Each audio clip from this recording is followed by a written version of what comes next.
Assalamualaikum warahmatullahi wabarakatuh. Selamat pagi anak-anak. Pagi, bagaimana kabarnya? Ya baik. Jadi saat bapak tanya bagaimana kabarnya, kalian jawab alhamdulillah, luar biasa, tetap ceria, tetap semangat, Allahu Akbar. Oke. Kita bareng-bareng ya. Bagaimana kabarnya anak-anak? Alhamdulillah, luar biasa, tetap ceria, tetap semangat, Allahu Akbar. Oke, bagus anak-anak. Ya, oke. Hari ini apa ada yang tidak masuk? Ya, masuk semua ya, bagus. Sebelum kita masuk ke pembelajaran, ada yang tahu hari ini kita belajar apa? Betul sekali. Hari ini kita akan belajar tema 1, selamatkan makhluk hidup, dan subtema 2, hewan sahabatku, pembelajaran pertama. Oke, sebelum masuk ke materi yang akan kita bahas, apa ada yang masih ingat tentang ide pokok? Oke, jadi ide pokok itu adalah sebuah gambaran keseluruhan dari sebuah paragraf ya. Ide pokok ini memiliki fungsi untuk membantu pembaca memahami pokok pikiran yang ingin mereka sampaikan. Jadi ide pokok ini juga biasa disebut sebagai pikiran utama atau sebuah gagasan utama. Nah, karena kalian sudah tahu tentang apa itu ide pokok, di sini ada sebuah paragraf yang bisa kalian baca dan kemudian nanti kita akan tentukan ya ide pokok dari paragraf tersebut. Oke, Bapak akan baca gajah putih Thailand. Ya, gajah putih dianggap suci oleh beberapa negara di Asia Tenggara seperti Myanmar, Kamboja, dan juga Thailand. Menjaga gajah putih adalah usaha yang sangat mahal karena pemiliknya harus menyediakan makanan khusus untuk gajah. Nah, kira-kira kalian bisa menebak gak apa ide pokok dari paragraf tersebut? Oke, kita akan tentukan ya. Jadi ide pokok dari paragraf tersebut yaitu gajah putih ini adalah hewan yang disucikan di negara tersebut. Gajah putih ini juga menjadi sebuah ikon dari negara Thailand tersebut. Oke, tadi kan kita sudah membahas tentang hewan pertama yaitu gajah ya. Jadi hewan ini mempunyai kelompoknya, yaitu pengelompokan hewan yang kita bahas ya. Ini yang pertama tentang pengelompokan hewan berdasarkan perkembangbiakannya. Jadi perkembangbiakan hewan ini ada 3 macam yaitu anak-anak. Yang pertama yaitu vivipar. Apa kalian tahu vivipar itu apa? Jadi vivipar itu adalah perkembangbiakan hewan dengan cara beranak ya. Kemudian ada ovipar. Jadi ovipar ini adalah perkembangbiakan hewan dengan cara mereka ini bertelur. Oke. Yang terakhir yaitu ada ovipar. Jadi ovipar ini gabungan antara vivipar dan juga ovipar. Jadi selain hewan ini bertelur, mereka juga bisa melahirkan. Ini Bapak ada sebuah pertanyaan. Jadi coba sebutkan hewan yang perkembangbiakannya cara vivipar. Pertama itu apa? Biak, betul, yang sebelumnya kita bahas tadi gajah. Oke. Yang kedua apa?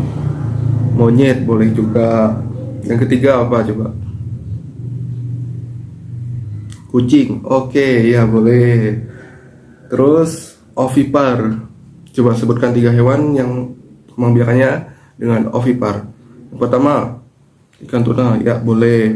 Yang kedua burung, boleh juga burung. Yang ketiga, oke, boleh juga, bebek boleh termasuk.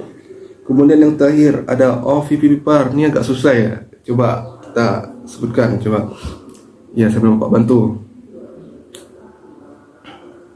Ya, jadi ada di laut ya, ikan pari misalnya. Kemudian ada hiu juga termasuk ovipar ya. Dan juga hewan ini salah satu hewan yang kalian suka ada di film-film. Salah satunya dari di film SpongeBob. Apa yo? Oke, betul sekali, kuda laut. Ya.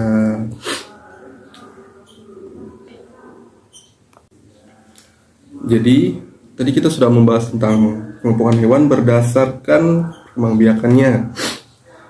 Hewan ini juga memiliki manfaat loh. Selain itu, jadi hewan ini bisa memberikan manfaat di negara masing-masing ya. Seperti yaitu gajah ini merupakan, jadi kita baca sini, gajah ini merupakan hewan dengan perkembangbiakan dengan cara beranak. Yang kita bahas tadi, gajah ini merupakan hewan yang disucikan di negara Thailand dan hewan tersebut menjadi ikon dari negara Thailand tersebut. Nah, kemudian ada ikan tuna yang tadi anak-anak sebutkan. Jadi ikan tuna ini berkembang biak dengan cara bertelur ya. Yaitu ikan tuna ini termasuk ke dalam salah satu bentuk perekonomian yang ada di negara Indonesia. Jadi ikan tuna ini bisa, dagingnya bisa kita makan ya. Jadi hewan ini bisa kita jual untuk dimakan, mungkin untuk peliharaan mungkin ya untuk orang-orang kaya ya. Jadi hewan ini bisa menjadi pusat perekonomian di negara-negara tersebut yang memiliki hewan-hewan tersebut. Nah, baiklah, kita akan membahas tentang perekonomian di Asia Tenggara atau bisa disebut disingkat dengan ASEAN. Adapun jenis-jenis perekonomian di negara tetangga, di kondisi geografis di Asia Tenggara itu membantu penduduknya itu untuk memanfaatkan hewan dalam kehidupan mereka sehari-hari. Seperti ikan banyak dijual, dikonsumsi, kemudian hewan ternak juga banyak dijual di dalam negeri, bahkan sampai ada yang mengekspor dari dalam negeri ke luar negeri. Jadi hewan ini bisa dimanfaatkan sebagai pusat perekonomian di negara-negara tersebut. Nah, contohnya di negara ASEAN, negara tetangga kita lah ya pokoknya. Coba sebutkan negara-negara di ASEAN yang memiliki perekonomian dan sebutkan apa saja perekonomian di negara tersebut. Nah, di sini mungkin anak-anak bisa lihat yaitu negara tetangga kita ya, Singapura, deket lah sama Singapura. Jadi di Singapura ini merupakan negara paling maju di kawasan ASEAN, Asia Tenggara ya anak-anak. Letak Singapura ini sangatlah strategis. Saat ini Singapura menjadi negara transit dengan Tramaidi di Asia. Kemudian ini ada Laos. Laos ini adalah tetangga Kamboja, jadi dia dekat dengan Kamboja, juga tetangga Indonesia. Jadi negara ini dilewati oleh aliran sungai Mekong, sama seperti di Kamboja ya. Jadi masyarakat di sini ini memanfaatkan pertanian mereka yang dilakukan di sepanjang aliran sungai Mekong tadi. Jadi sebagian besar masyarakat di sana itu memanfaatkan pertanian mereka dan juga ada peternakan mereka yang mereka lakukan di sekitar sungai Mekong. Nah, setelah mendengarkan penjelasan tadi, mungkin kalian bisa menentukan yaitu sistem perekonomian di negara tersebut. Jadi yang pertama yaitu di Singapura, jadi sistem perekonomian itu mengandalkan tentang ikonik atau dari pusat wisata mereka.